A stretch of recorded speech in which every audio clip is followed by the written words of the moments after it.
আসসালামু আলাইকুম প্রিয় দর্শক, মাহবুব সৈকত প্রত্যেককে আমন্ত্রণ জানাচ্ছি মাই টিভি সংলাপে। দর্শক, আপনারা জানেন যে আমরা সমসাময়িক প্রসঙ্গ নিয়ে কথা বলি। আজ আমরা মাই টিভি সংলাপে কথা বলবো, আলোচনার বিষয় হচ্ছে গুজব, অপপ্রচার এবং রাজনৈতিক বাস্তবতা। স্টুডিওতে আলোচনার জন্য উপস্থিত রয়েছেন আপনাদের দুজন পরিচিত মুখ। পরিচয় করে দিচ্ছি। ডান পাশে রয়েছেন বিএনপির প্রশিক্ষণ বিষয়ক সম্পাদক, সাবেক ছাত্রনেতা এবিএম মোশাররফ হোসেন। মোশাররফ ভাই, আপনাকে স্বাগত জানাচ্ছি। ধন্যবাদ আপনাকে। এবং একই সাথে আমার বাঁ পাশে রয়েছেন বাংলাদেশ জামায়াত ইসলামের কেন্দ্রীয় মজলিস শুরার সদস্য এবং ইসলামী ছাত্র শিবিরের সাবেক সভাপতি দেলোয়ার হোসেন। আপনাকেও স্বাগত জানাচ্ছি। প্রিয় দর্শক, 5 আগস্ট এদেশের দীর্ঘ রক্তক্ষয়ী সংগ্রাম, অসংখ্য মায়ের বুক খালি করা, অসংখ্য সন্তানহারা মায়ের আত্মনাদের পরে, দীর্ঘদিন পরে আন্দোলন সংগ্রামের পরে এসেছিল 5 আগস্ট। নতুন এক বাংলাদেশের স্বপ্ন দেখছে প্রতিটি মানুষ। সেই বাংলাদেশে যখন অন্তর্বর্তী সরকার গঠন হলো, যখন আগামী নির্বাচনের কথা হচ্ছে, কিভাবে এগিয়ে যাবে গণতন্ত্রের পথে, গণতান্ত্রিক শাসন ব্যবস্থা ফিরে আসবে, ঠিক সে সময় আবারও নানাবিধ আলোচনা চলছে। কিছুটা গুজব, আবার সেই গুজবের বাস্তবতা কি তা নিয়ে আমরা আজকে কথা বলবো। প্রথমেই মোশাররফ ভাই, আপনার কাছে ফিরছি। আজকে আমি একটু কোট করি। বিএনপির ভারপ্রাপ্ত চেয়ারম্যান আজকে একটি অনুষ্ঠানে বলেছেন, কোন প্রেক্ষাপটে আমি কথাগুলো বলেছি সেটি আমাদের দর্শকরা জানে।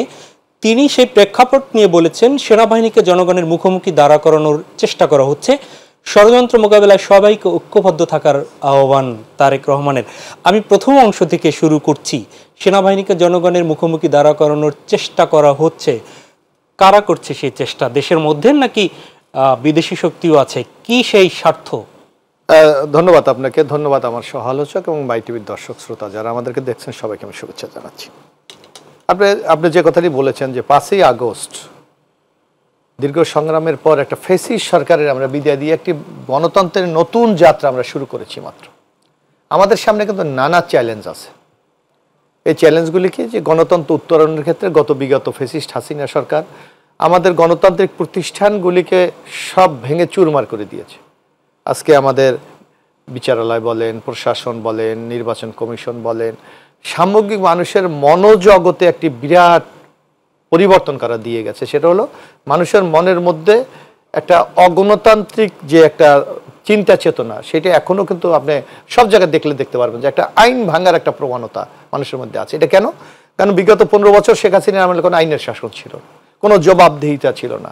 কোনো প্রতিপক্ষকে নির্মূল করার জন্য প্রশাসন বলেন, আইন বিভাগ বলেন, পুলিশ প্রশাসন বলেন, এমন নগ্নভাবে ব্যবহার করেছে যে মানুষ কোনটা রাইট আর কোনটা রং সেই হিতায়ত জ্ঞানটাও কিন্তু হারিয়ে ফেলেছে। এমনি একটা অবস্থা থেকে উত্তরের জন্য আমরা সবাই একটি নতুন বাংলাদেশ গড়ার জন্য অঙ্গীকার করছি। এর মধ্যে আমাদের মাঝে কিছু তরুণরা এসে যুক্ত হয়েছে।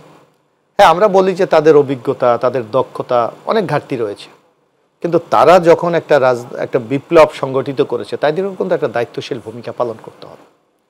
কিন্তু আমাদের কোনো বক্তব্য, আমাদের কথা এমন কোনো ভাবে যেন জনমনে এমন কোনো মেসেজ না দেয় যে আমরা একটা অস্বস্তির মধ্যে আছি, অথবা একটা যে কোনো অবাঞ্ছিত পরিস্থিতি সৃষ্টি হতে এরকম একটা পরিবেশে, সেই জায়গায় আমাদের সচেতন হওয়া উচিত।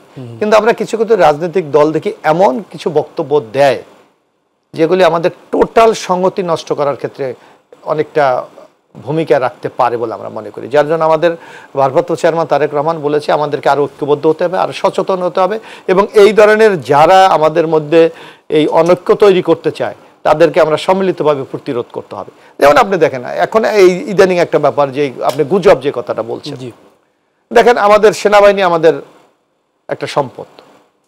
আজকে বাংলাদেশের যে কোনো সংকটে তাদের এই 5ই আগস্টের নির্বাচনে দেখেন সেনাবাহিনী যখন জনগণের পাশে এসে দাঁড়িয়েছে, তখন হাসিনা কিন্তু আর কোনো ষড়যন্ত্র করতে টিকতে পারেন আন্দোলন। এর আগেও আপনি দেখেন 90-তে একই দেখেন, তৎকালীন সেনাবাহিনী যখন জনগণের পাশে এসে দাঁড়িয়েছে, এরশাদের কিন্তু পতন হতে হয়েছে। তো সুতরাং তার ছাড়া দেশ গঠনে আমাদের ভাবমূর্তির ক্ষেত্রে সেনাবাহিনী গুরুত্বপূর্ণ ভূমিকা রাখে। হ্যাঁ, কোনো সদস্য ব্যক্তিগতভাবে যদি কোনো অপরাধ করে, তার জন্য তো প্রচলিত আইন আছে, ব্যবস্থা আছে, ডিপার্টমেন্টাল শাস্তির ব্যবস্থা আছে, সেটা হতে পারে, এটা নিয়ে তো কারো আপত্তি নেই। কিন্তু টোটাল সেনাবাহিনীকে একটা বিতর্ক করে দেওয়া, এটা কোনোভাবে কাম্য হতে পারে না। যার জন্য আমাদের বক্তব্য স্পষ্ট। এই সকল স্পর্শকাতর জায়গা থেকে আমাদেরকে কিছুটা হলো একটু সতর্কতার সাথে আমাদের পরিস্থিতি নিয়ন্ত্রণ করতে হবে। কারণ আপনি মনে করেন আগামী দিনে আমাদের একটা পরিস্থিতি উত্তরণ করে আমাদের গণতান্ত্রিক যাত্রাটা শুরু করতে হবে। এখন আমরা একটা মিডল স্টেজে আছি আমরা মনে করি, যেমন আমরা সংস্কার বলি, কিন্তু এখনো কিন্তু বাস্তবায়নের ক্ষেত্রে আমাদের কিন্তু অনেক পথ পাড়ি দিতে হবে। আরেকটা দেখেন যে বাংলাদেশের বিরুদ্ধে একটা সুপরিকল্পিতভাবে কিছু ষড়যন্ত্র হচ্ছে, বিশেষ করে আমাদের প্রতিবেশী রাষ্ট্র থেকে। আর আওয়ামী লীগের মতো একটা ফেসিস্ট শক্তি বাংলাদেশ থেকে চলে গেছে, বিদায় নিয়ে গেছে, এইটা এবং তারা কোনোদিন উদ্ভব হবেন, এটা যদি আমরা ভাবি তাহলে ভুল হবে। কারণ এখনো হয়তো তাদের মুষ্টিমেয় কিছু নেতা চলে গেছে, কিন্তু লক্ষ লক্ষ কর্মী সমর্থক তো বাংলাদেশে আছে, নিশ্চয়ই আছে, এবং একটা প্রতিবেশী রাষ্ট্র তাদেরকে এখনো পৃষ্ঠপোষকতা করছে। তো সামগ্রিকভাবে আমাদের মনে হয় খুব কাজ হবে যে খুব পরিকল্পিতভাবে এই অবস্থা উত্তরণ ঘটিয়ে আমাদের গণতন্ত্র যাত্রাটা শুরু করা, সেটাই মানে আমাদের জন্য সবচেয়ে মঙ্গল। জি, নিশ্চয়ই আপনার কাছে ফিরবো। আমি দেলোয়ার হোসেন আপনার কাছে ফিরিয়ে আপনার দলের বাংলাদেশ জামাত ইসলামের আমির ডক্টর শফিকুর রহমান আজকে একটা বিবৃতি দিয়েছেন, আমি একটু কোট করছি সেটি। স্বার্থান্বেষী মহল দেশকে আবারও অস্থিতিশীল করতে চাচ্ছেন, তার কোট। এর সাথে বিভিন্ন প্রসঙ্গ তিনি টেনেছেন। স্বার্থান্বেষী মহল দেশকে আবার অস্থিতিশীল করতে চাচ্ছেন, তারেক রহমানের বক্তব্য, তার বক্তব্য কিন্তু কাছাকাছি। আজকে আরো বেশ কয়েকটা দলের প্রধানরা এই বিষয়ে কথা বলেছেন। আপনার কাছে আপনি তার এই বক্তব্য ব্যাখ্যা কিভাবে করবেন? জি, ধন্যবাদ আপনাকে মাহবুব সৈকত ভাই। আজকের এই মাই টিভি সংলাপের উপস্থিত জাতীয়তাবাদী দলের সম্মানিত প্রশিক্ষণ সম্পাদক আমাদের শ্রদ্ধাভাজন জনাব এম এ মোশাররফ ভাই, আর এই মাই টিভি সংলাপের মাধ্যমে দেশ এবং দেশের বাইরে যারা এই অনুষ্ঠানটি দেখছেন সবাইকে ঈদের অগ্রিম শুভেচ্ছা, ঈদ মোবারক। আপনি যে এই বিষয়টি বলেছেন, আজকে আমাদের জামাতের যে বক্তব্যটি আপনি কোট করেছেন, আমরা দেখেছি যে আসলে দীর্ঘ 15 বছরের অনেক রক্ত, অনেক জীবনের বিনিময়ে বলা যায় যে আমরা একটা ফেসিবাদ মুক্ত বাংলাদেশ পেয়েছি। বিশেষ করে 1 জুলাই থেকে নিয়ে শুরু করে 5 আগস্ট পর্যন্ত এদেশের ছাত্র জনতা যে গণ আন্দোলন গড়ে তুলেছিল রাজপথে, তাদের আন্দোলনের কারণে একটা পর্যায়ে ফেসিবাদী খুনি হাসিনা সরকার লেজ গুটিয়ে বাংলাদেশ থেকে পালিয়ে যেতে বাধ্য হয়েছে। আসলে এটা আমাদের জন্য অত্যন্ত দুর্ভাগ্যজনক। ক্ষমতার পালাবদল হয়েছে বাংলাদেশে, বাট যারা নির্বাচনে হেরে গেছে তারা এদেশ থেকে পালিয়ে গেছে এই রেকর্ড কিন্তু নাই। 90 গণঅভ্যুত্থানের মধ্য দিয়েও তৎকালীন যিনি রাষ্ট্রপতি ছিলেন সাবেক সেনাপ্রধান এরশাদ, তিনিও পরাজিত হওয়ার পরে দেশ থেকে কিন্তু পালিয়ে যান নাই। বাট শেখ হাসিনা এমন কিছু অপরাধ করেছিলেন যে অপরাধগুলোর কারণে তিনি একটা পর্যায়ে ভীত সন্ত্রস্ত দেশ থেকে পালিয়ে গেলেন। কিন্তু দেশ থেকে পালিয়ে গিয়েও তিনি কিন্তু সেখানে গিয়ে যে একেবারে নীরব আছেন সেটা কিন্তু নয়। সেখান থেকে আবারও যে ফেসিবাদের মূলোৎপাটন হলো, যে ফেসিবাদের উৎখাত হলো বাংলাদেশ থেকে, সেই ফেসিবাদকে আবার ফিরে নিয়ে আসার জন্য, তিনি আবার সগৌরবে বাংলাদেশে ফিরে আসার জন্য সেখান থেকে কিন্তু সেই দেশে, যেই দেশে তিনি আশ্রয় নিয়েছেন সেই দেশের সহযোগিতা নিয়ে তিনি কিন্তু বারবার চেষ্টা করছেন, নানা ধরনের ষড়যন্ত্র তিনি করছেন। সেই ষড়যন্ত্রের অংশ হিসেবে কিন্তু এর মধ্যে আমরা বারবার অনেকগুলো ঘটনা আমরা বর্তমান সময়ে এবং সর্বশেষ যে ঘটনাটি আপনি উল্লেখ করেছেন, মোশাররফ ভাই বলেছেন, আসলে এই জায়গায় সেনাবাহিনীর মুখোমুখি যে জনগণকে দাঁড় করিয়ে দেওয়া, এটা আমি মনে করি এটা এই ফেসিবাদ যে খুনি হাসিনা সরকার, তিনি ওইখান থেকেই একটা পরিকল্পনা করেই কিন্তু এই কাজগুলো তিনি করানোর চেষ্টা করছেন, দেশে একটা অস্থিতিশীল পরিবেশ তৈরি করে যেন আবার তিনি এখানে ফিরে আসতে পারেন, এই ধরনের একটি ষড়যন্ত্র এখান থেকে করছেন। এই জন্য মূলত এই মুহূর্তে দরকার হলো তারা গিয়েও যেটি বলেছেন, আমাদের আমিরও যেটি বলেছেন, আসলে জাতীয় ঐক্য দরকার। জাতীয় ঐক্যের মধ্য দিয়ে এই ধরনের ষড়যন্ত্র মোকাবেলা করা সম্ভব। জি, সেই জাতীয় ঐক্যের যে জায়গায় 5 আগস্টের পূর্ববর্তী ঐক্যের যে স্লোগান আপনাদের ছিল, পরবর্তীতে কতটুকু আছে সে প্রশ্নে আমি যাব। তবে মোশাররফ ভাই আপনার কাছে একটু আসি আবার, সেটি হচ্ছে যে গুজবের যে বিষয়টি, সেটি হচ্ছে গত রাত থেকে আপনি নিশ্চয়ই দেখেছেন যে জরুরি অবস্থা জারি হতে পারে, একটি দলের ফুয়াদ ব্যারিস্টার ওনার গ্রেফতারের, এবং ওনার দলের প্রধান আজকে বলেছেন যে 5 আগস্ট একটি বিক্ষোভে ওনার দলের সেক্রেটারি যে বক্তব্য দিয়েছিলেন সেটি এখন নতুন বক্তব্য হিসেবে চালিয়ে দেয়া হচ্ছিল, এরকম বলা হয়েছে। আজকে নুরুল হক নূর তিনিও বলেছেন যে দেশে 111-এর মতো অস্থিতিশীল পরিবেশ সৃষ্টি হতে পারে, এরকম একটা আশঙ্কা প্রকাশ করছেন। জরুরি অবস্থা জারির বিষয়টি যদিও গসিপ বলছেন স্বরাষ্ট্র সচিব। এই গুজবগুলো একটার সাথে অন্যটার সূত্র কিভাবে খুঁজবেন? এটি কি নাকি আওয়ামী লীগের সময় যা দেখবেন তাকেই গুজব বলবেন? না, আপনি এখন একটা জিনিস দেখবেন, এই গুজব কিন্তু এখন আপনি প্রতিরোধ করার কোনো ক্ষমতা নেই। কারণ মানে সবার কাছে এখন সোশ্যাল মিডিয়া, মানে যেটা মোবাইল ফোন আছে, যে কোনো লোক যে কোনো স্ট্যাটাস দিতে পারে, এবং আপনি দেখবেন ছাপার অক্ষরে বা এমনভাবে টাইপে এমনভাবে তারা এগুলি করে যেগুলো অরিজিনাল জেনুইন না ফেক এটা কিন্তু বোঝা কঠিন। সুতরাং গণমানুষের মধ্যে এটা নিয়ে কিন্তু একটা আগ্রহ তৈরি হয়। কিন্তু এই গুজব প্রতিরোধের জন্য সবচেয়ে বেস্ট ওয়ে হলো সরকারের একজন মুখপাত্র থাকা, যারা ওনা এটা ক্লিয়ার করা। যদি কোথাও কোনো কনফিউশন তৈরি হয়, যেমন আজকে যেটা আপনি যে কথা বললেন যে স্বরাষ্ট্র সচিব বলেছে যে এটা গভীর, সুতরাং এই ধরনের যদি সুনির্দিষ্টভাবে বলা যায় গভর্নমেন্টের পক্ষ থেকে যে না আপনারা যা কিছু শোনেন, কারণ আজকে দেখেন আমাদের সমাজটা যে ধরনের স্ট্যান্ডার্ডে উপনীত আমরা কিন্তু এখনো পারি নাই। আমাদের এখনো শিক্ষার ক্ষেত্রে সংকট আছে, আমাদের এখনো মানুষকে জীবনযাত্রার মানের সমস্যা আছে, কর্মসংস্থান নাই, মানুষ অল্পতে কিন্তু খুব প্রভাবিত করা যায়। তো যার জন্য এই জায়গা থেকে আমরা যেন উন্নত বিশ্বের দিকে আমরা তাকাই, আপনি দেখেন আমেরিকার দিকে তাকান, হোয়াইট হাউসের একজন মুখপাত্র আছে, অর্থাৎ রাষ্ট্রের অবস্থানটা কি, সরকারের অবস্থানটা কি, এটা উনি কিন্তু স্পষ্ট ক্লিয়ার করবেন আজকে সব জায়গায়। কিন্তু বাংলাদেশে এই কথাটা আমরা কিন্তু দীর্ঘদিন বলে আসছি যে রাষ্ট্রের একজন স্পোকম্যান থাকা উচিত, গভর্নমেন্টের একজন স্পোকম্যান থাকা উচিত, যে কোনো পরিস্থিতি তৈরি হলে উনি যেন জনগণের কাছে একটা মেসেজ দিয়ে এটাকে একটা ব্যাখ্যা দিতে পারে। কিন্তু এই সংকটটা আমাদের আজ পর্যন্ত আমরা কোনো গভর্নমেন্টে কিন্তু এটা করছে না। জি মোশাররফ ভাই, আপনার কাছে আমি একটু ফিরবো, আমি একটু দেলোয়ার ভাই আপনার কাছে আসতে চাই।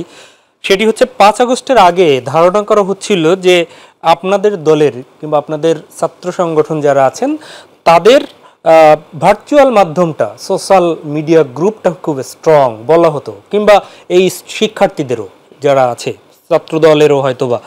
তো সেখানটা এই যে বলা হচ্ছে যে অপপ্রচার ছড়ানো হচ্ছে কোনো একটা ফেসবুকে সামাজিক মাধ্যমে, 5 আগস্টের পরে আপনারা কি সেই যারা সোশ্যাল মিডিয়ায় যোদ্ধা তারা কি সরে গেল, কিংবা আপনারা পৃষ্ঠপোষকতা দেয়া কি তাদের বন্ধ করে দিলেন? জবাবগুলো অপপ্রচারের দিতে কেন পারছেন না? সোশ্যাল মিডিয়া বিশেষ করে ফেসবুক এবং ইউটিউব, এটা ওয়ার্ল্ডের এত বেশি স্প্রেড একটা জিনিস, এটা আসলে নিয়ন্ত্রণ করা খুবই কঠিন।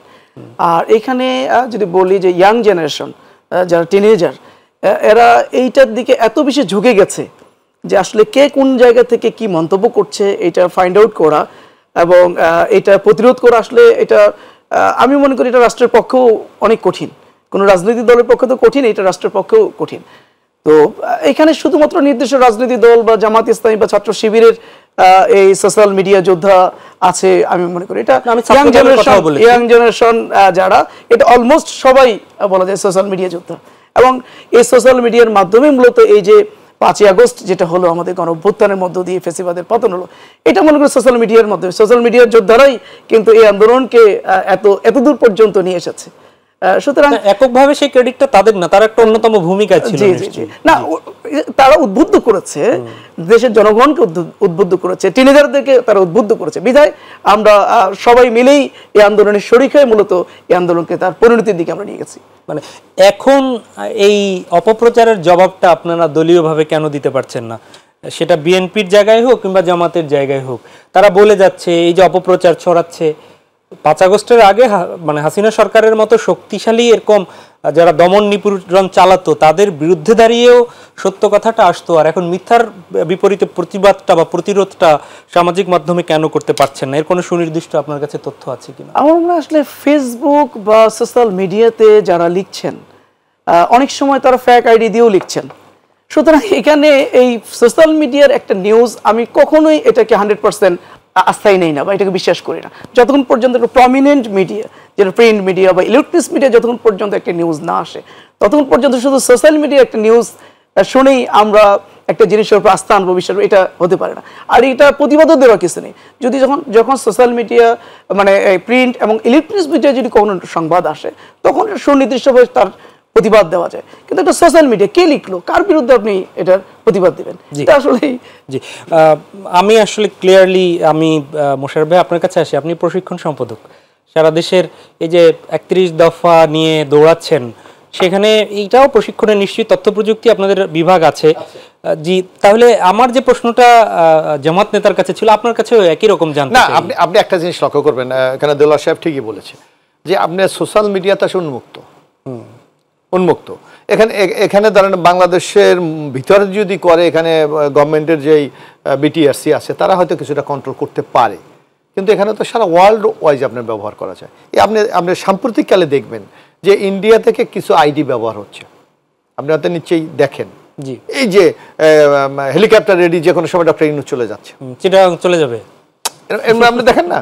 জি হ্যাঁ, অথবা দেখা যাচ্ছে যে এই যে বাংলাদেশ নাই, বাংলাদেশ জঙ্গলিতে ভরে গেছে, এই যে সংখ্যালঘুদের উপর নির্যাতন হচ্ছে, এই ধরনের নানা প্রচার হচ্ছে। কিন্তু এগুলি তো সব দেশের বাইরে থেকে করা হচ্ছে, বা এমন আইডি থেকে করা হচ্ছে হয়তো গভর্নমেন্টও এখানে কন্ট্রোল করতে পারছে না। এখন আপনাকে যে কাজটি, যার জন্য আমরা বলছি হ্যাঁ এই উন্মুক্ত বিশ্বে এখন তথ্য প্রবাহের, অবাধ তথ্য প্রবাহের যুগ, আপনাকে এখানে যেন ওই একটা জায়গায় আপনাকে যেতে হবে, যে গভর্নমেন্টকে যেন বিশ্বাসযোগ্যভাবে তৈরি করা যায় যে গভর্নমেন্ট আমাকে কি বলে, রাষ্ট্র কি বলে, সেটার উপর যদি আমি নির্ভরশীল হই, তাহলে অনেক জায়গা থেকে এটা এই দেখেন আপনি দলের কথা বলছেন, আমাদের দলের যারা মুখপাত্র আছে, যে কোনো কনফিউশন তৈরি হলে তো তাদের বক্তব্য দেওয়া হয় যে এই অবস্থার প্রেক্ষাপটে আমাদের এই অবস্থা। যেমন আজকে যদি আপনি বলেন যে আজকে তারেক রহমানের লোক আমাদের ভারপ্রাপ্ত চেয়ারম্যান, উনি কেন বলতে হচ্ছে, আজকে দেখেন বিকেল আমাদের মহাসচিব মির্জা ফখরুল আলমগীর একটা বিবৃতি দিয়েছেন। অর্থাৎ আমরা জনগণের কাছে আমাদের পার্টির স্ট্যান্ড আমরা ক্লিয়ার করতে চাই যে আসলে আপনারা যা শোনেন ঘটনা তা না, আমরা এই জায়গাটা ঐক্যবদ্ধ আছি, এবং এই অপপ্রচার থেকে আপনারা কান দেবেন না। আপনারা দল কি বলে, রাজনৈতিক দলগুলি কি বলে, রাষ্ট্র কি বলে, সেই দিকেই থাকেন। এখন ধরেন নানা ইন্টারেস্টেড গ্রুপ আছে, আজকে মনে শেখ হাসিনা চলে গেছে, দেশের একটা বিরাট অংশ তো ক্ষতিগ্রস্ত হয়েছে, অস্বীকার তো করা নাই। তাদের নেতাকর্মী সমর্থক যারা মনে করে তারা যে অত্যাচার করেছে, নির্যাতন করেছে, অবৈধ টাকা উপার্জন করেছে, ওই ব্যাপারে যদি আপনি প্রশ্ন করেন তারা কোনো জবাব দেবে না। তারা বলবে আমাদের উপর নির্যাতন হচ্ছে, অত্যাচার হচ্ছে, মিথ্যা মামলা হচ্ছে, এগুলি বলবে। কিন্তু এই 2000 লোক যে নিহত হয়েছে, শহীদ হয়েছে, এর দায়িত্ব আপনি কার উপর বর্তাবেন? এই যে আজকে প্রতিনিয়ত দেখেন আওয়ামী লীগের একক এমপির অ্যাকাউন্টে 200, 300, 400, 500 কোটি টাকা, এক একজনের বিদেশে 255টা বাড়ি, এগুলি কোথা থেকে ইনকাম করেছে? এই যে বিদ্যুৎ ক্ষেত্রে চুরি, ব্যাংকগুলি কাজ দেউলিয়া করে দিয়ে গেছে, এই অপকর্মটিকে তখন তো আর এই আজকের যারা রাজনৈতিক শক্তি, এরা তো ক্ষমতা ছিল না, এদেরকে তো ম্যানিপুলেট করা অথবা এদের কোনো পাওয়ার এক্সারসাইজ করে অবৈধ ইনকাম করার কোনো জায়গা ছিল না। বরং দীর্ঘ 16টি বছর নির্মম নিষ্পর্শনের মাধ্যমে আমরা চলে যাচ্ছি। সুতরাং তাদের কাছে অর্থ আছে, তাদের কাছে ষড়যন্ত্রকারীদের অনেকের সাথে লিঙ্কেজ আছে। সুতরাং এই সকল ঘটনা ঘটতে থাকবে, কিন্তু আমাদেরকে সঠিক ইনফরমেশনটা জনগণকে দিতে হবে, তাহলেই এই অবস্থা থেকে অনেকটা পরিত্রাণ পেতে পারি। জি নিশ্চয়ই সেই দিতে হবে জায়গাটায় রাজনৈতিক দল হিসেবে আপনারা কতটা ভূমিকা পালন করবেন সেই প্রশ্ন থাকবে। তবে বিরতির নিতে হচ্ছে ছোট্ট একটা। দর্শক, আমরা কথা শুনছিলাম এবিএম মোশাররফ হোসেনের, বিএনপি নেতা। আমরা ফিরছি বাংলাদেশ জামায়াত ইসলামীর কেন্দ্রীয় মজলিস শুরার সদস্য দেলোয়ার হোসেন আপনার কাছে। যে প্রশ্নটি ছিল আমাদের বিরতির আগে, সেটি হচ্ছে যে এই পরিস্থিতিগুলো, ঐক্যের কথা আমরা বলি, সংকট যখন তৈরি হয়, প্রশ্ন হচ্ছে সংকটটা কেন তৈরি হচ্ছে? আমরা সাম্প্রতিক সময়ে কিন্তু মাঝে মাঝেই দেখছি, ইদানিং একদম ঘন ঘনই আসছে, বিএনপি জামাত এদের মধ্যে তৃণমূলে বেশ কিছু সংঘর্ষের ঘটনা আমরা দেখতে পাচ্ছি। এই গুলো কেন হচ্ছে? এবং রাজনৈতিকও বিভেদ থাকবে, ঠিক আছে, কিন্তু তৃণমূলে বিভিন্ন বিষয় নিয়ে কিন্তু আমরা বিভক্তি দেখছি। আসলে আমরা দীর্ঘদিনের তো আমরা রাজনৈতিক জোট বলা যায়, ফ্যাসিবাদ বিরোধী সকল শক্তিগুলোই দীর্ঘদিন আমরা ফ্যাসিবাদ বিরোধী আন্দোলনে আমরা পাশাপাশি ছিলাম। আমি মনে করি এখনো এই ফ্যাসিবাদ বিরোধী শক্তিগুলো এখনো আমরা পাশাপাশি আছি। হ্যাঁ, একটা রাজনৈতিক সংগঠন, মানে রাজনৈতিক সংগঠনগুলোর মধ্যে কিছু ভুল, কিছু ত্রুটি, কিছু বিচ্যুতি থাকবে, সেগুলো একটা রাজনৈতিক সংগঠন আরেকটা রাজনৈতিক সংগঠনকে হয়তো বা কিছুটা সংশোধন করবে, এটাই স্বাভাবিক। কিন্তু এর মানে এই না যে রাজনৈতিক সংগঠনগুলোর মধ্যে পরস্পর দূরত্ব বেড়ে যাচ্ছে। আমি মনে করি যে মানে যে কোনো রাজনৈতিক সংগঠনে বা দেশের সংকটে এই রাজনৈতিক সংগঠনগুলো আবার এক প্ল্যাটফর্মে আসে, ঐক্যের বন্ধনে আবদ্ধ হবে। কিন্তু তার আগ পর্যন্ত রাজনৈতিক সংগঠনগুলো যখন নিজেদের কার্যক্রমগুলো পরিচালনা করছে, নিজেদের দলের কার্যক্রম, তখন তো নিজেদের দলীয় কার্যক্রমের মধ্যে কিছু ত্রুটি বিচ্যুতি হচ্ছে। এগুলো পরস্পরকে মানে একটু ধরিয়ে দেওয়া বা একটু সংশোধন করা, এটার মধ্যে আমি মনে করি না খুব বেশি দূরত্ব আমি দেখি না। দূরত্ব দেখছেন না, কিন্তু আপনি দেখছেন না, দেশের মানুষ দেখছে কি না? দেশের মানুষ কিন্তু মনে করে যে হ্যাঁ দূরত্ব তৈরি হচ্ছে। বিশেষ করে যদি বৃহত্তর স্বার্থে আপনাদের ঐক্যবদ্ধ থাকা সবাই মনে করে যে জরুরি। কারণ হচ্ছে যে আপনি মোশাররফ ভাই বা এখন আপনারা ফ্যাসিবাদ বিরোধী যারাই ছিলেন, তারাই কিন্তু জেল, জুলুম, গুম অথবা এই যে রিমান্ড, এইটা ভোগ করেছেন। আপনিও যতটুকু জানি যে প্রচুর রিমান্ডের থেকেছেন। আপনার এই এখন এখন পর্যন্ত মানে গত আমলে মামলা কতগুলো ছিল, কতদিন আপনি রিমান্ডে ছিলেন? গত ফেসিবাদ বিরোধী আন্দোলনের নেতৃত্ব দেওয়ার কারণে আমি গ্রেপ্তার হয়েছিলাম 2013 সালের বলা যায় 1 এপ্রিল।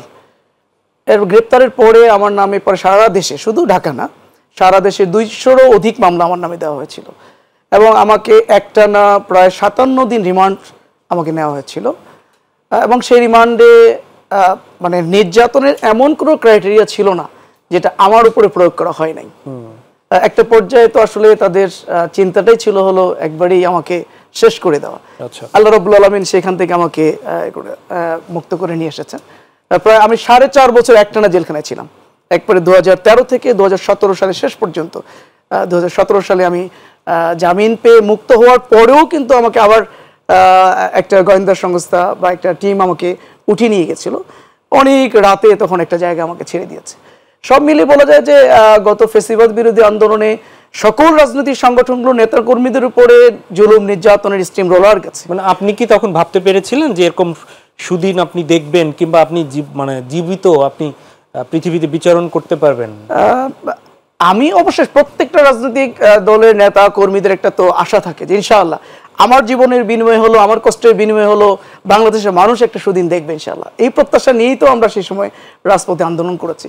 আলহামদুলিল্লাহ, এটা ঠিক যে আমি এখানে এই বিষয়টা বলতে চাই যে আসলে আমরা 15 বছর ধরে রাজনৈতিক সংগঠনগুলো আমরা রাজপথে আন্দোলন সংগ্রাম করেছি ফেসিবাদ বিরোধী আন্দোলনে। এই আন্দোলন করতে গিয়ে আমাদের অনেক নেতা কর্মীরা শাহাদত বরণ করেছেন, অনেকে গুমের শিকার হয়েছেন, জুলুম নির্যাতনের শিকার হয়েছেন, বছরের পর বছর আমাদেরকে কারাগারে থাকতে হয়েছে। কিন্তু এটা বাস্তবতা, আসলে সেই সময়টাতে আমরা কিন্তু মানে ফেসিবাদের এই খনি হাসিনাকে আমরা কিন্তু করতে পারিনি, উৎখাত করতে পারিনি।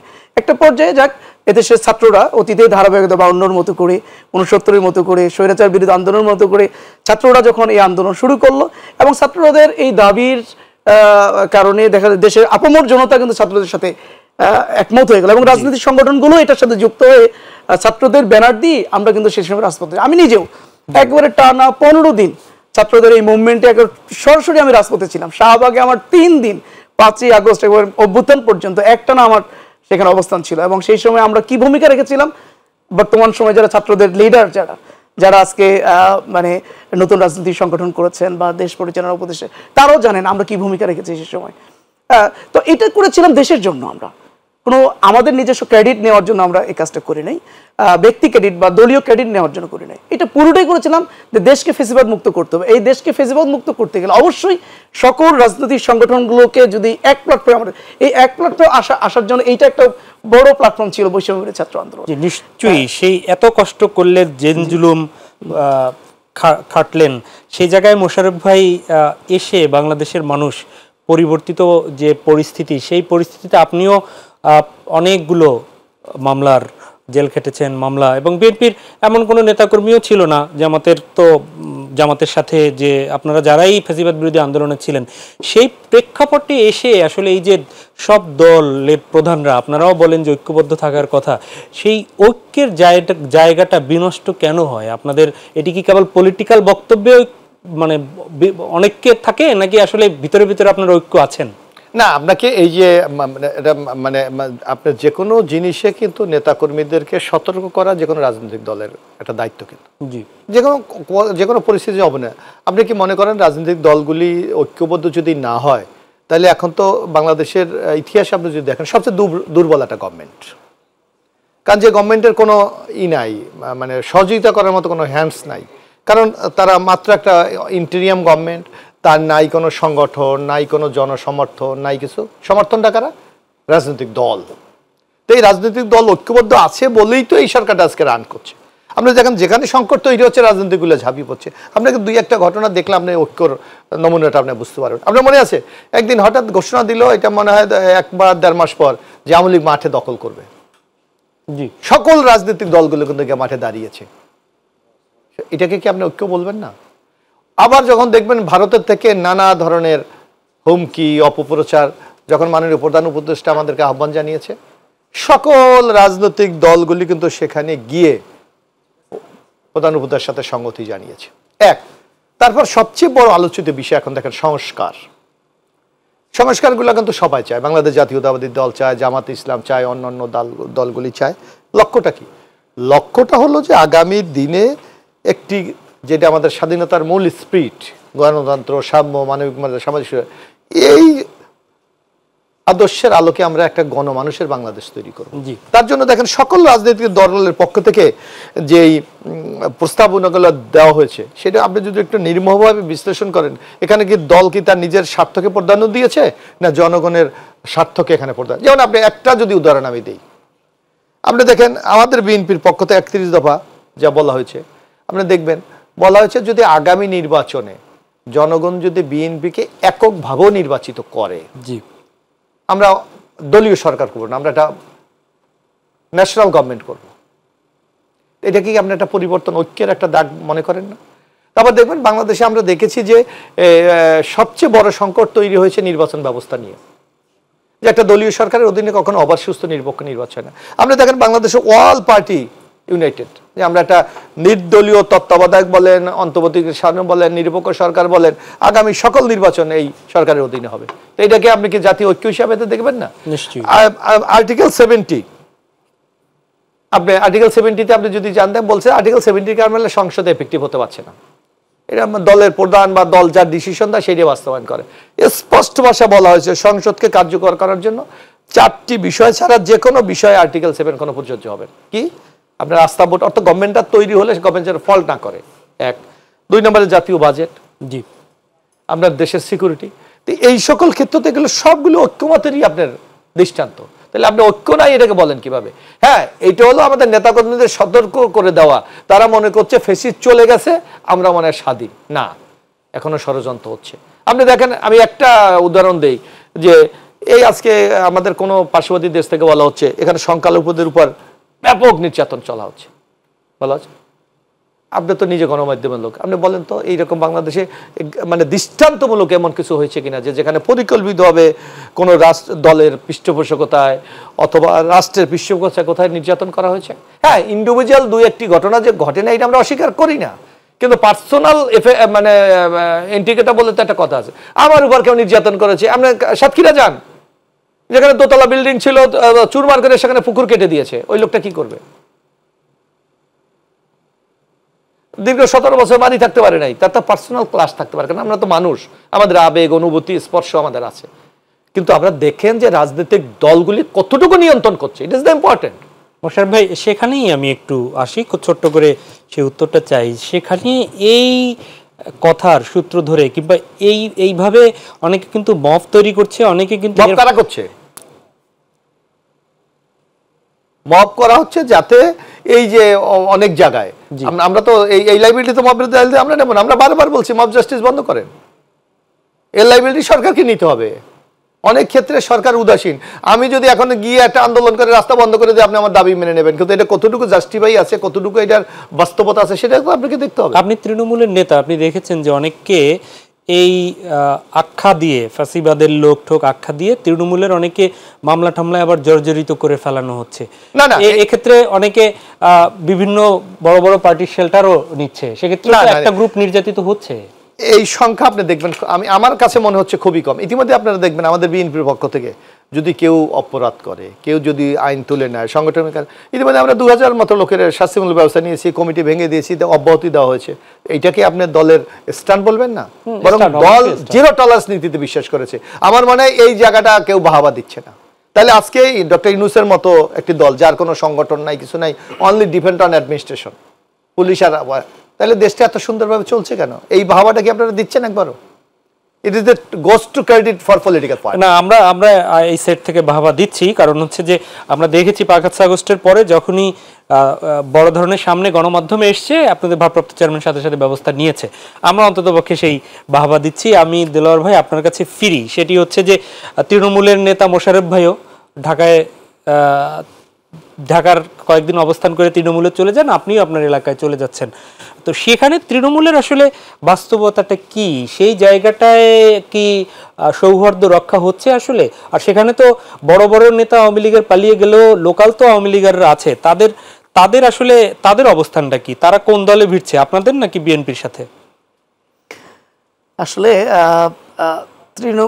আওয়ামী লীগ ফেসিবাদের যে শক্তির যারা নেতা, যারা লিড দিয়েছিল, তারা তো বিরাট একটা সংখ্যক তারা দেশ থেকে পালিয়ে গেছে, কিন্তু কিছু তাদের সহযোগী বা তাদের সমর্থনকারী তারা তো এখনো আছে এলাকা ভিত্তিক।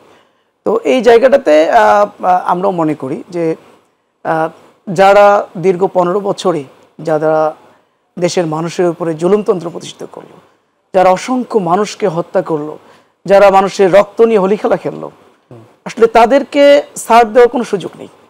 তাদেরকে অবশ্যই আইনের আওতায় আনতেই হবে এবং তাদের বিচার হতেই হবে।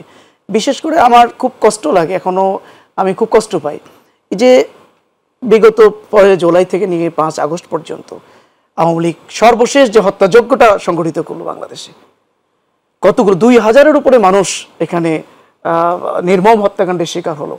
অসংখ্য মানে হাজার হাজার বলা যায় যে মানে ভাই এবং বোনেরা এখনো আহত অবস্থায় ট্রিটমেন্ট নিচ্ছে, কেউ চোখ হারিয়েছে, কেউ হাত হারিয়েছে, কেউ পা হারিয়েছে, এখনো তাদের আর্তনাদ কিন্তু থেমে যায়নি। কিন্তু এটা দুঃখজনক। আজকে সরকারের উচিত ছিল যে এই দ্রুত সময়ের ভিতরে এই হত্যাকাণ্ডগুলোর তদন্ত করে তাদেরকে শাস্তির আওতায় নিয়ে আসা, এবং সেক্ষেত্রে সকল রাজনৈতিক সংগঠনগুলোকেও এখানে গভর্নমেন্টকে সহযোগিতা করার কথা ছিল এবং দরকার ছিল। আমরা যদি সকল রাজনৈতিক সংগঠনগুলো আজকে এই ফেসিবাদী শক্তির বিচারের জন্য যদি আমরা ঐক্যবদ্ধভাবে যদি আমরা সহযোগিতা করতে পারতাম গভর্নমেন্টকে, আমার মনে হয় এই বিচার কার্যটা আরো বেশি ত্বরান্বিত হতো। এই জায়গায় মানে আমাদেরও কিছু দুর্বলতা আছে। জি, দুর্বলতা স্বীকার করেছেন। আমরা এই আলোচনায় ফিরবো, আমাকে আরেকটা বিরতিতে আমরা ফিরতে চাই। মোশাররফ ভাই, আপনার কাছে প্রশ্ন হচ্ছে, আমাদের আলোচনার বিষয় ছিল গুজব, অপপ্রচার এবং রাজনৈতিক বাস্তবতা। সেই বাস্তবতায় জাতীয়ভাবে যে রাজনীতি, সেটি তো তৃণমূলকে আবর্তিত হয়েই নিশ্চয়ই হয়। এই ঈদের এই রোজায় দেখলাম যে প্রচুর ইফতার অনুষ্ঠান হয়েছে বিভিন্ন জায়গায়। রোজার পরে আপনাদের রাজনীতি কি নিয়ে হবে, এরকম কি সুনির্দিষ্ট কোনো বিষয় আছে? একবার আমরা শুনেছিলাম, এর আগে বলেছেন যে রোজার পরে আপনারা গণতন্ত্র পুনরুদ্ধারে আবার রাজপথে নামতে হতে পারে, এরকম বিভিন্ন নেতা বক্তব্য দিয়েছেন। আমরা কি বলছি যে আমাদের, আপনি দেখবেন আমাদের একটা স্লোগান আছে, সবার আগে বাংলাদেশ। জি, আসলে আপনি দেশটা যদি না থাকে আপনি কাকে নিয়ে রাজনীতি করবেন? নিশ্চয়ই। এখন আপনি দেখেন ডক্টর ইউনূস ইন্টিরিয়াম একটা গভর্নমেন্ট, আমরা সবাই তাকে সমর্থন দিচ্ছি, কিন্তু তারা কিন্তু বেশ কিছু চ্যালেঞ্জ মোকাবেলা করছে। এটা হয়তো সাধারণ মানুষ বুঝছে না। একটা কি, আপনি যদি দেখেন অর্থনৈতিক সংকট, কারণ আমাদের বাংলাদেশের মতো দেশ অনেকটা কিন্তু আমাদের যারা ডেভেলপমেন্ট পার্টনার তাদের সহযোগিতায়, তাদের বিভিন্ন প্রকল্পের মাধ্যমে আমাদের দেশে অর্থনীতিতে স্থিতিশীলতা বজায় রাখা হয়। কিন্তু আপনি দেখবেন যে ইন্টিরিয়াম গভর্নমেন্ট আসার পর আমাদের যারা উন্নয়ন সহযোগী স্পষ্ট ভাষায় বলে দিয়েছে যে আমরা নির্বাচিত সরকার ছাড়া কাজ করব না। জি, তা যার জন্য কিন্তু এখন কোনো প্রকল্প বাস্তবায়ন হচ্ছে না, নতুন কোনো প্রকল্প কেউ নিতে পারছে না। এক সংকট। তো যদি অর্থনৈতিক প্রবাহ না হয় তাহলে মানুষের মানি সার্কুলেশন কিভাবে হবে? যার জন্য মানুষগুলো কিন্তু এখন বেকার হয়ে যাচ্ছে, অসন্তোষ দেখা দিচ্ছে। এই যে চুরি ডাকাতি, কারণ যেই লোকটা আজকে বেকার, ও কিন্তু কাজ করতে পারছে না, ওর কোনো কর্মসংস্থান নাই। এই একটা সংকট তৈরি হচ্ছে। আরেকটা দেখবেন, আমাদের শেখ হাসিনা যে ব্যাংকগুলিকে যেভাবে একেবারে দেউলিয়া করে দিয়ে গেছে, তা আপনার যদি ইনভেস্ট করতে হলে আপনাকে টাকা দিতে হবে, ইন্ডাস্ট্রি যদি করতে হলে আপনাকে লোনের ব্যবস্থা করতে হবে, কিন্তু সেই ক্ষেত্রে কিন্তু সরকার সেই সাপোর্ট দিতে পারছে না। কিন্তু কিছু কিছু ব্যাংকে টাকা ছাপিয়ে এখন চালাতে হচ্ছে। জি, কিন্তু কিছু ব্যাংক কিন্তু প্রোগ্রেস করেছে, আপনি দেখেছেন, যেহেতু মানি লন্ডারিং বন্ধ হয়েছে, বাজার ব্যবস্থা স্থিতিশীলতা এসেছে, এগুলো কি পজিটিভ দেখছেন? অবশ্যই পজিটিভ হবে না কেন? কারণ আমাদের আকাঙ্ক্ষাটা তো একটা পরিবর্তনকে কেন্দ্র করে, কিন্তু আপনাকে দেখতে হবে কাঙ্ক্ষিত সেই জায়গায় আমরা বুঝতে পারছি কিনা। এক, তারপর আপনি দেখবেন আমরা সেই মানি সার্কুলেশন দিতে পারছি না। 2, 3 হলো যে একটা দেশের সবচেয়ে ইম্পর্টেন্ট হলো আইন শৃঙ্খলা রক্ষা, আপনার মানুষের নিরাপত্তা দেওয়া। সেই ক্ষেত্রে ইন্টেরিয়ার গভর্নমেন্টকে তো অসংখ্য, তাদের আন্তরিকতা যে অভাব আছে তা নয়, কিন্তু পাচ্ছে না। কারণ আইন শৃঙ্খলা রক্ষা বাহিনী অনেকে ফেসিস্টের দোষর হতে গিয়ে 15 বছর অনেকে তাদের মানসিক সেই শক্তিটা হারিয়ে ফেলেছে, বুস্ট আপ হচ্ছে না তাদের। এই সকল অবস্থাকে উত্তরণের জন্য দরকার একটা জনগণের সরকার। জনগণ যে মনে করে যে আমার ভোটে এই সরকারটা নির্বাচিত, একে সাপোর্ট দেওয়া, এই সমাজকে স্থিতিশীল রাখা, অর্থনীতির চাকা সচল করা, এটা আমার দায়িত্ব। যার জন্য আমাদের একটা লক্ষ্য যে আমরা নির্বাচনটা দ্রুত চাই। এটা কে ক্ষমতায় গেল, কারণ নির্বাচন জনগণ will decide, will get the power. কিন্তু আপনি যদি এখন বলে যে বিএনপি তাড়াহুড়া করছে কেন, বিএনপি তো এই সকল কারণগুলোতে তাড়াহুড়া করছে যে আমার দেশকে স্থিতিশীল রাখার জন্য, আমার উন্নয়নের চাকাকে সচেতন রাখতে হলে আমার বিনিয়োগ করতে হবে, আমাকে বিদেশি ইনভেস্টর আনতে হবে, আমাকে চালিয়ে যেতে হবে। এক, আর পাশাপাশি আপনারা বলছেন যে ইফতার পার্টি, আসলে যে কোনো রাজনৈতিক দলের কাজটা কি? জনসমর্থন, জনগণের কাছে যাওয়া। তাই এই আমাদের মুসলমান অধ্যুষিত দেশ, এখানে একটা সবচেয়ে ইম্পর্টেন্ট একটা জায়গা যে রমজান মাসে ইফতারের মাধ্যমে আমরা ভোটারদের, জনগণের, নাগরিকদের কাছাকাছি যাওয়া, সেই কাজটাকে যে আমার মনে রাজনৈতিক দলগুলি খুব সুনিপুণভাবে করে যাচ্ছে, এটাকে ইতিবাচক মনে করি আমরা। কারণ আপনারা কি বলেন যে জনগণের পালসটা বুঝে আগামী দিনে আপনাকে সিদ্ধান্ত নিতে হবে, এই তো একটা কথা এই রাজনৈতিক দলগুলির উপর চাপিয়ে দেওয়া হয় যে কোনো ইন্টারনাল ডেমোক্রেসিতে নেই। তো এই যে আমি যে ইফতার করছি, আমি জনগণের যে ফিডব্যাকটা নিচ্ছি, তাদের মতামত অনুসারে যে আমি পরিকল্পনা নিচ্ছি, এটাকে আপনি কোন দৃষ্টিতে দেখবেন? নিশ্চয়ই একটি জনভিত্তি তৈরির, অবশ্যই এগুলি কি ইতিবাচক দেখাই ইজ দ্য বেটার। জি, আমি দেলোয়ার ভাই আপনার কাছে একটু ফিরি, সেটি হচ্ছে যে আপনারাও প্রচুর ইফতার অনুষ্ঠান করেছেন। আমরা সাম্প্রতিক সময় দেখেছি যে আপনাদের দলের পক্ষ থেকে আপনাদের দীর্ঘদিন পরে আপনাদের নারী সমর্থকদের আমরা বিহাইন্ড দ্য সিন দেখেছিলাম, এখন সামনে পরপর দুটো অনুষ্ঠানে দেখেছি। তার মধ্যে একটি ছিল হচ্ছে নারী নির্যাতনের প্রতিবাদে, ধর্ষণের প্রতিবাদে, আরেকটি গাজায় হামলার প্রতিবাদে। আপনারা কি আস্তে আস্তে নারীদের সামনে নিয়ে আসবেন এই চিন্তা করেছেন, মানে মানুষের পালস বুঝে সামনে আনছেন? সিদ্ধান্তটা কি? না, আসলেই নারীদের সামাজিক অবস্থান, তাদের নিরাপত্তা সবকিছুকে সামনে রেখে নারীদেরকে যতটা রাজপথে না নামানো যায়, এটাই আমাদের জন্য, দেশের জন্য সবচেয়ে কল্যাণকর। তারপরেও আমাদের নারী সদস্যরা শুধু এই ইস্যুতে না, ধর্ষণ ইস্যুতে না, গাজা ইস্যুতে না, এর আগেও বহু ইস্যুতে আমাদের নারী সদস্যরা রাজপথে নেমেছে। বিশেষ করে আপনার মনে আছে যে 23 আগস্ট, মানে 3 আগস্ট যখন শহীদ মিনারে বৈষম্যবিরোধী ছাত্র ব্যানারে যখন সকল রাজনৈতিক সংগঠন এবং সামাজিক সংগঠনের তখন আমাদের হাজার হাজার নারী সদস্যরা সেদিন শহীদ মিনারে জড়ো হয়েছিল। মানে এটা কি আপনাদের সাংগঠনিক সিদ্ধান্ত নাকি বাকি যারা উপস্থিত হয়েছে সবাইকে আপনারা আপনাদেরই বলছেন? না না, এখানে একদম সাংগঠনিক সিদ্ধান্ত নিয়েই সেদিন নারীদেরকে নামানো হয়েছে। শুধু ওই দিন না, যাত্রাবাড়িতে বলেন, রামপুরায় বলেন, বনশ্রীতে বলেন, অর্থাৎ ঢাকা শহরের প্রত্যেকটা জায়গায় যেখানেই মুভমেন্ট হয়েছে, ফেসিবাদ বিরোধী আন্দোলনগুলো রাজপথে, প্রত্যেকটা জায়গায় কিন্তু আমাদের নারীদের একটা বড় সংখ্যা সেখানে রাজপথে। দেলোয়ার ভাই, আপনি সুতরাং এটা শুধু এই চলমান ইস্যু না, এটা অনেক আগে থেকেই যখন প্রয়োজন ফিল করেছি তখন নারীরা রাজপথে নেমেছে, তাদের অধিকার আদায়ের জন্য তারা রাজপথে নেমেছে। জি, আপনি কেন্দ্রীয় মজলিস শুরার সদস্য, জামাতের কথা বলেন, আপনি শিবিরের সভাপতি ছিলেন। আপনাদের ছাত্রীদের মধ্যে আপনাদের অ্যাক্টিভিটিস গুলো তো দেখছি না। জামাতের মহিলা বিভাগ নেমেছে, ছাত্রীরা কবে নামবে, নাকি আপনাদের ছাত্রী সমর্থক নাই?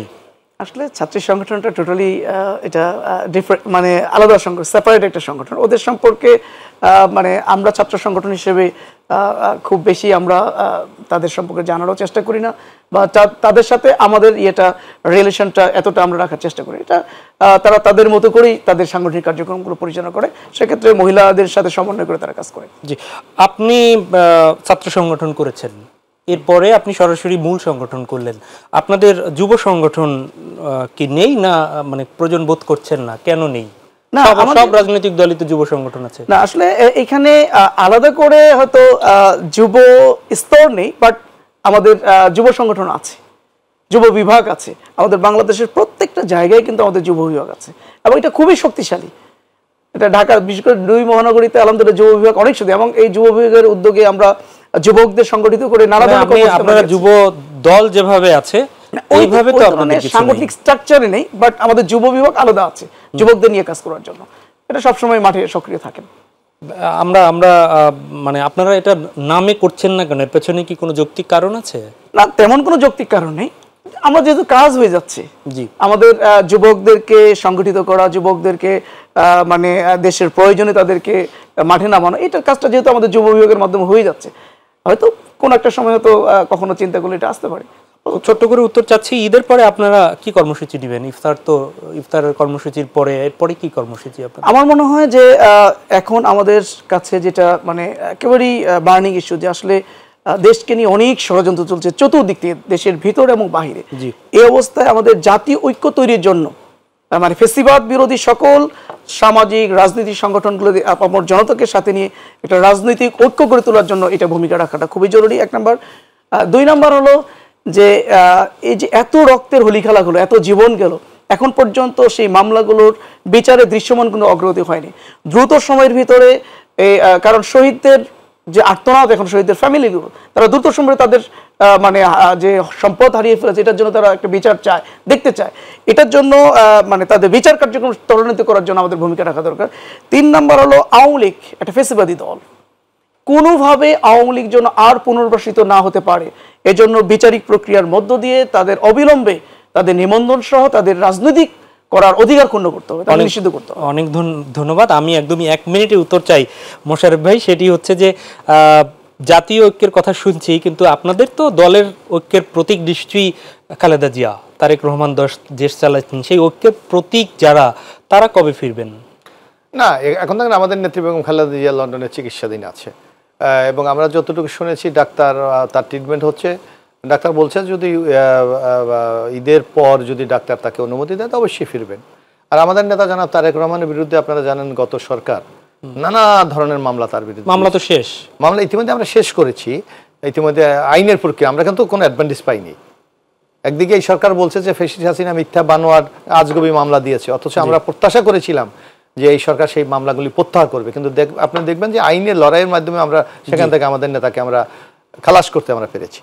এখন আমাদের বেগম খালেদা জিয়া ওখানে আছে, উনি ওনার চিকিৎসার দেখাশোনা করেন, নিশ্চয়ই বেগম খালেদা জিয়া আসার পরে নিশ্চয়ই আমাদের ভারপ্রাপ্ত চেয়ারম্যান সিদ্ধান্ত একসাথে আসার সম্ভাবনা আছে। এটা তাদের পারিবারিক ব্যাপার। এটা তো অনেক ধন্যবাদ দিলদার হোসেন। আপনার সাথে 30 সেকেন্ডে জানতে চাই, সেটি হচ্ছে যে আপনাদের নেতাদের নামে মামলাগুলোর কি অবস্থা? আপনাদের তো এখনো একজন আন্তর্জাতিক অপরাধ ট্রাইব্যুনালের মামলায় ভিতরে এখনো আছে আপনাদের ভারপ্রাপ্ত সেক্রেটারি জেনারেল, একদমই 30 সেকেন্ডে বলবেন মামলাগুলোর কি অবস্থা। এটা অত্যন্ত দুঃখজনক যে ফেসিবাদ বিরোধী আন্দোলনে যেই নেতা সবচেয়ে সরব ছিল রাজপথে, সেই নেতা এখনো মানে কারাগারে। অন্যান্য রাজনৈতিক সংগঠনের নেতৃবৃন্দ সবাই কিন্তু বের হয়ে গেছে, বাট আমাদের নেতা কিন্তু এখনো বের হয়নি। এখনো আমাদের মামলাগুলো কিন্তু এখনো পেন্ডিং অবস্থায় আছে, সেই মামলাগুলো কিন্তু শেষ হয়নি। এজন্য আমরা সরকারের প্রতিও উদাত্ত আহ্বান জানাই যে আমাদের অবিলম্বে এটি আমাজারুল ইসলাম ভাইকে মুক্ত করতে হবে এবং আমাদের সকল মামলাগুলো বিচারিক প্রক্রিয়ার মাধ্যমে শেষ করতে হবে। অনেক অনেক ধন্যবাদ জনাব দিলদার হোসেন আপনাকে, এবং অসংখ্য ধন্যবাদ এবিএম মোশাররফ হোসেন আপনাকে। প্রিয় দর্শক, এই ছিল আমাদের আজকের আয়োজন। দেখা হবে পরবর্তীতে। আমরাও আলোচকদের সাথে এবং আপনাদের মতোই প্রত্যাশা করি একটি দেশের স্বার্থে সবাই ঐক্যবদ্ধ থাকবেন, কল্যাণমূলক রাষ্ট্র গড়তে আসুন, যে যার জায়গা থেকে একটু হলেও ভূমিকা পালন করি, এই প্রত্যাশাটাকে শেষ করছি। মাই টিভি সংলাপ। আল্লাহ হাফিজ।